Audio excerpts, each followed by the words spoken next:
Really excited to talk today about the power of stories and the role that they play in transformational fundraising. And this is what we call our signature method. It's what we've learned over working with 1,000+ clients. It's our effort to figure out what are the keys to successful fundraising, regardless of the organization.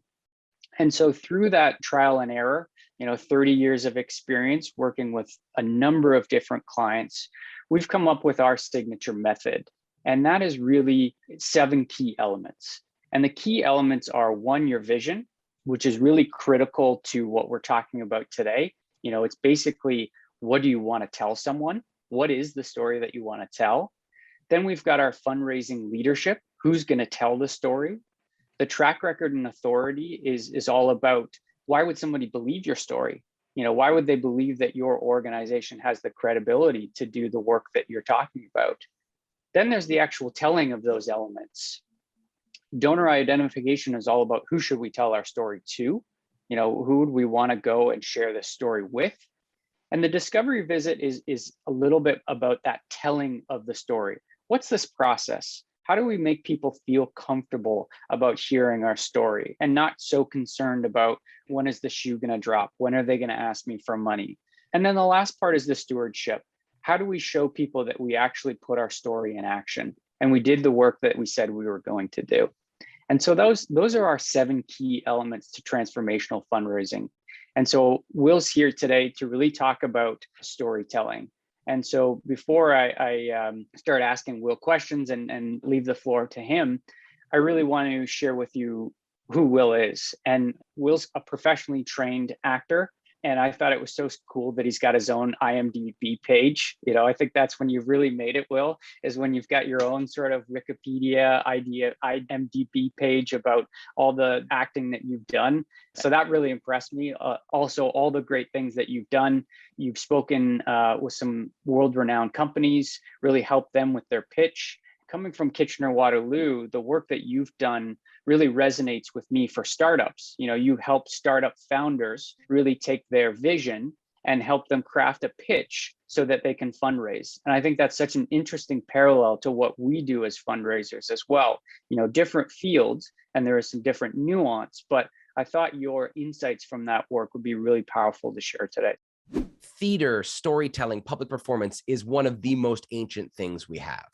Just like cave paintings, just maybe like song as well.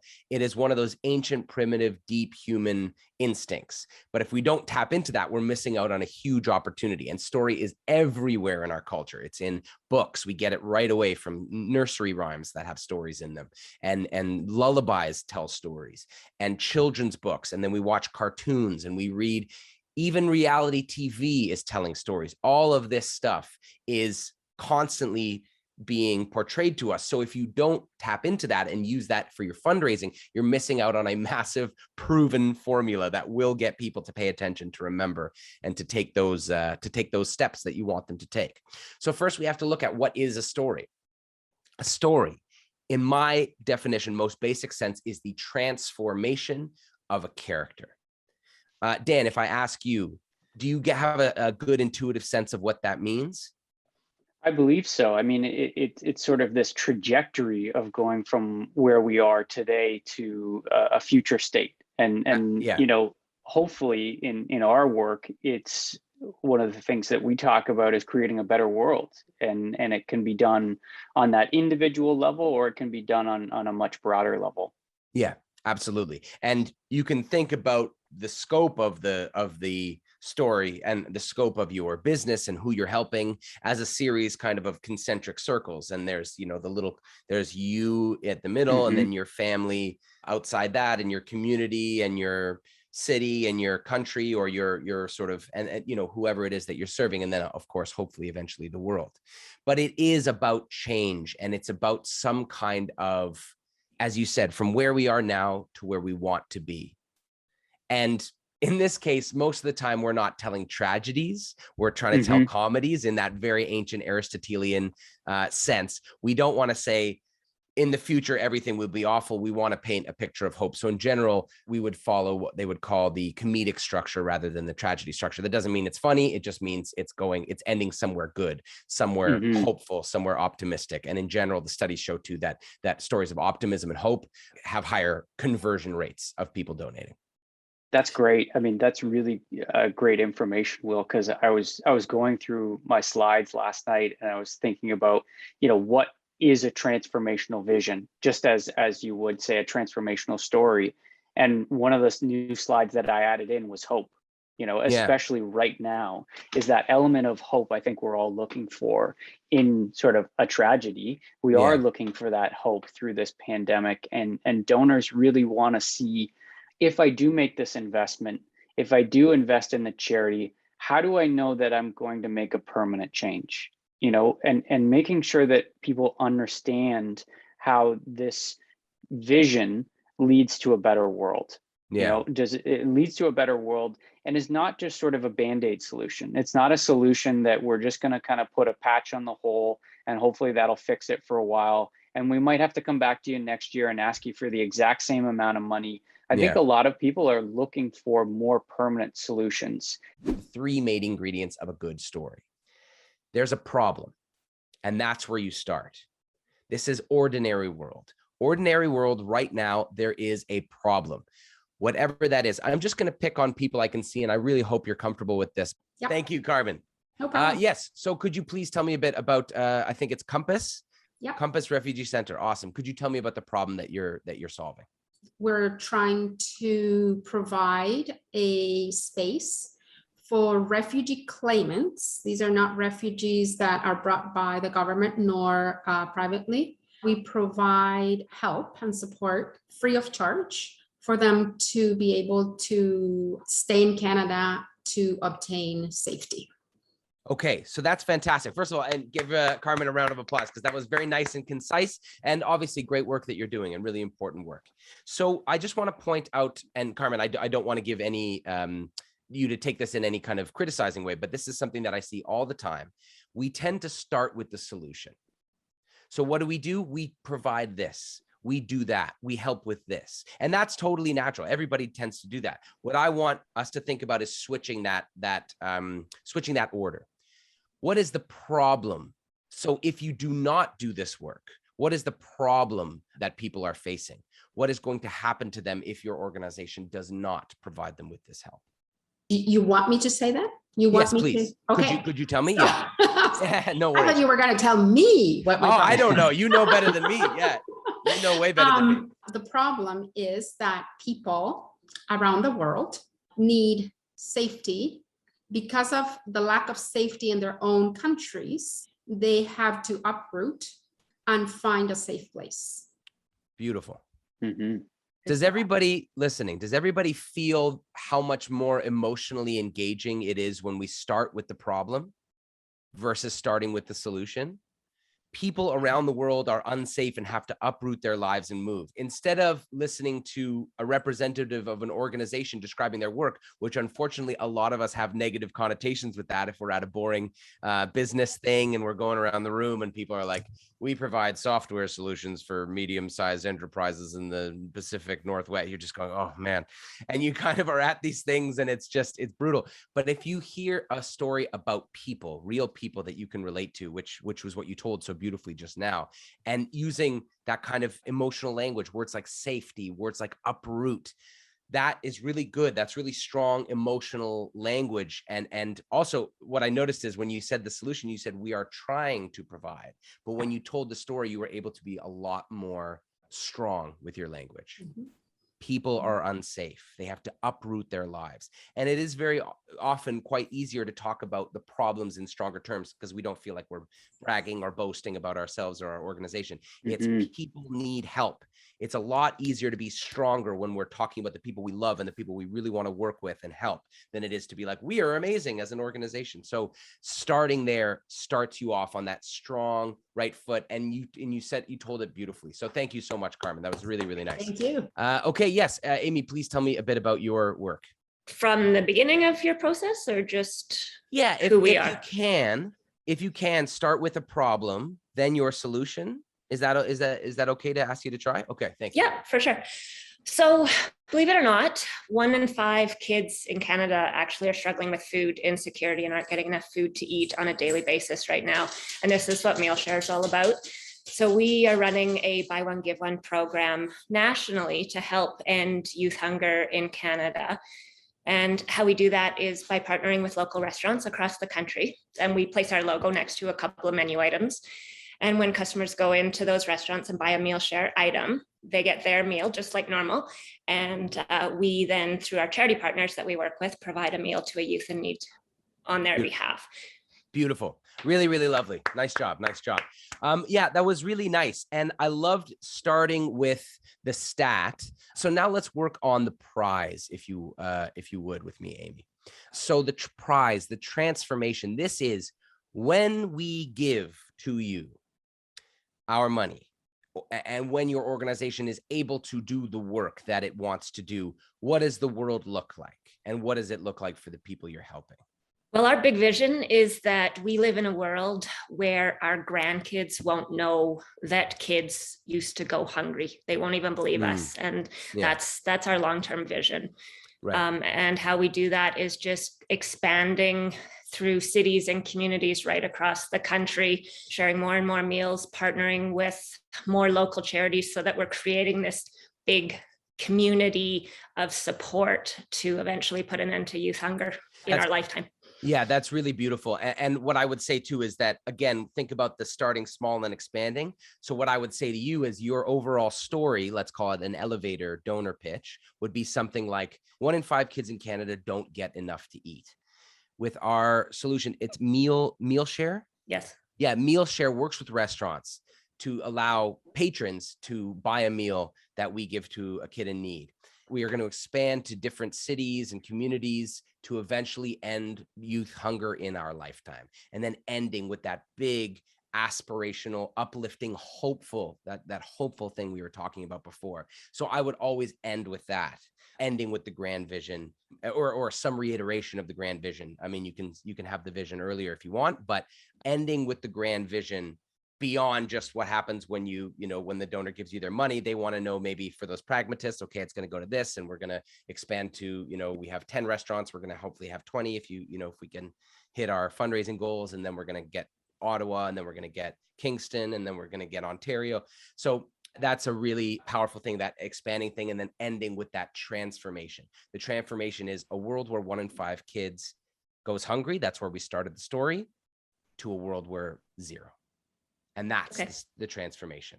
We've come all the way back to the ordinary world, but the prize is no kid is going hungry ever again. Does that make sense? Yes, absolutely. Thank you.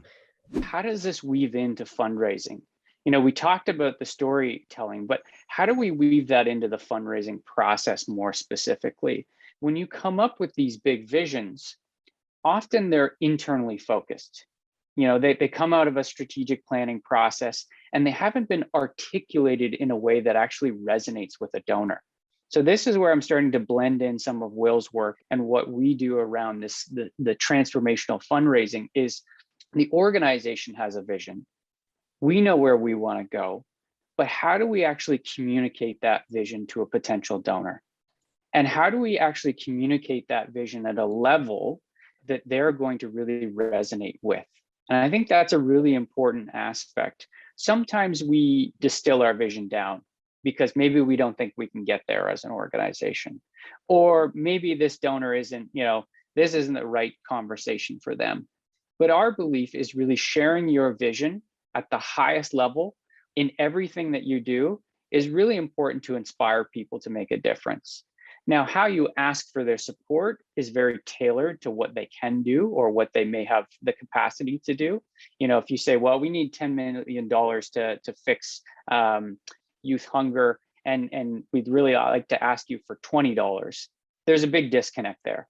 People don't see how they fit into that solution. But at least they know that that's your vision. They know we want to end youth hunger. Okay, I would like to be a part of that. Even if I can only give $20 a month, I want to be a part of that solution. Something that we've talked a lot about is the story, but one of the things that's important to share is the medium. So one of the things that we still create, even in this digital, scenario, is a case for support.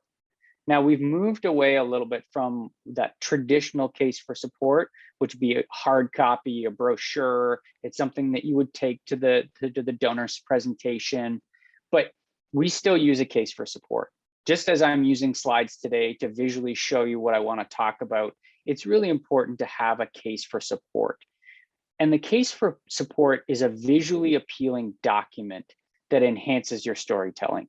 It's an aid. It's something that helps you tell your story. So we want to use a mode of pictures.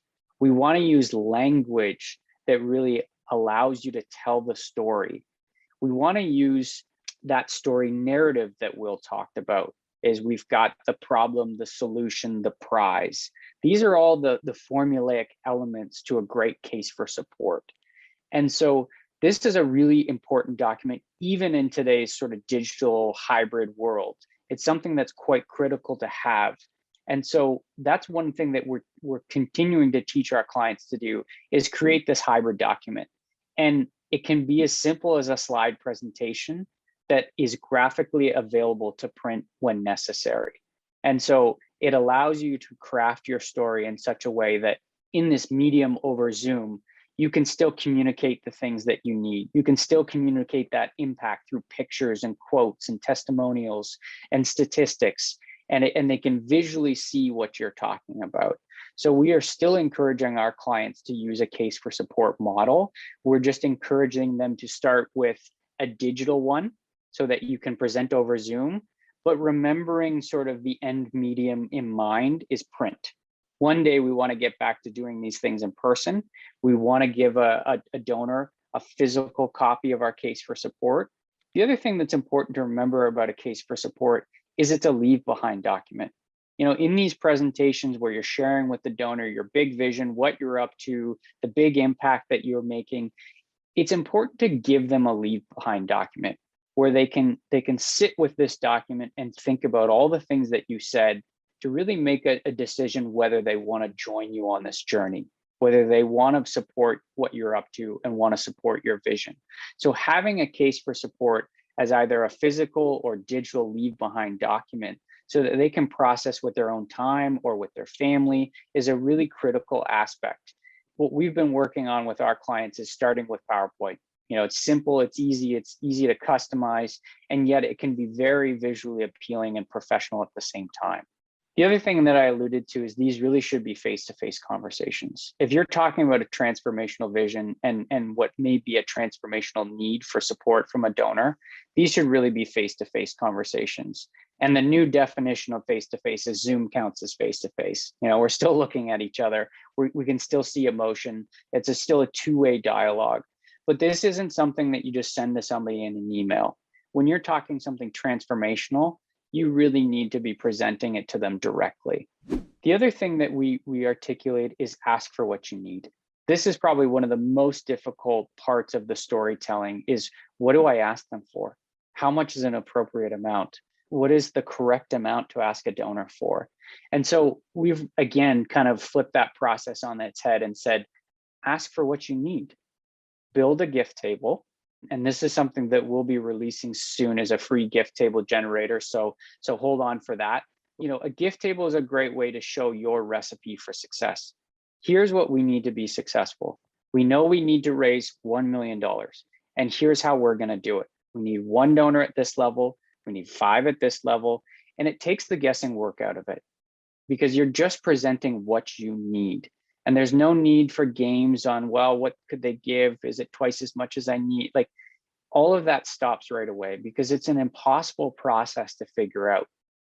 We have no idea, and we have a pretty good researcher on our team. We have no idea what people's capacity is. There is no good way to figure it out in Canada. There's not enough data available to figure out what somebody's true capacity is. So why don't you present what you need as an organization? Share what you think you need to be successful in achieving your transformational vision. And that way you can always be authentic and true to how much you're fundraising, which is a really critical process because donors do talk. You'll have a social event and, oh yeah, I gave this much, or yeah, I knew that we needed to raise 10 million, so I did this or that. If we're presenting people with what we think they can give, we're always going to be wrong. Either we've asked for too much and we've embarrassed ourselves, or we've asked for too little and we've left some stuff on the table. So we really recommend using a gift table to figure out, well, what is it that you need as an organization? And now you can authentically present, this is our recipe for success. Gift tables rarely work out mathematically. You don't get exactly the number of gifts that you need, but it's at least a site setting exercise to say, here's what we think we need to be successful. We've recently set up a free campaign readiness scorecard. So it's a number of questions to see if you are ready to embark on a big fundraising campaign. It'll give you at the end a detailed PDF of where we think you are in terms of campaign readiness, if you're ready to embark on a big fundraiser. And so that's completely free. It's on our website. Feel free to go through that diagnostic toolkit. It'll get into much more detail about those 7 transformational steps. So feel free to fill that out. Thanks again for everybody for joining. For those of you that I hadn't met before, a real pleasure to meet you. And for those that I've seen in the past, it's great to see you on Zoom and hopefully in person soon. So thanks everybody, really appreciate your time. And thanks so much. Have a great day.